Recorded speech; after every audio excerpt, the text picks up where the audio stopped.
জীবন মানেই ভালো থাকার গল্প, আর আমরা ভালো থাকার জন্যই এখান ওখান ছুটে বেড়াই। কেউ ভালো থাকার জন্য সৎ পথ অবলম্বন করে, আবার কেউ বা ভালো থাকার জন্য মন্দ পথেই পা বাড়ায়।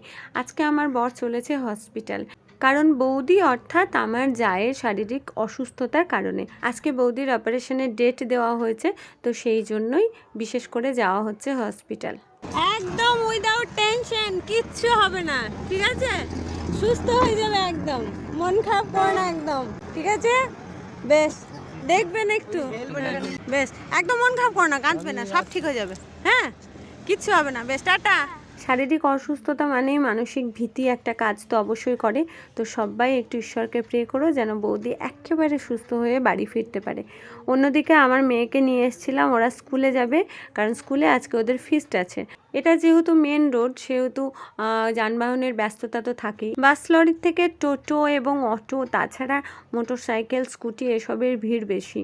আর সেই কারণে আমিও একটু ভয়ে ভয়ে রাস্তা পার হয়ে যাই। ওদের স্কুলটা ওই সাইডেই, ওই জন্য ওদেরকে ওই দিকের রাস্তাটা পার করে দিলাম, যাতে করে আর পার হতে না হয়। তো চলো বন্ধুরা, ভিডিওটা এখানেই শেষ করলাম।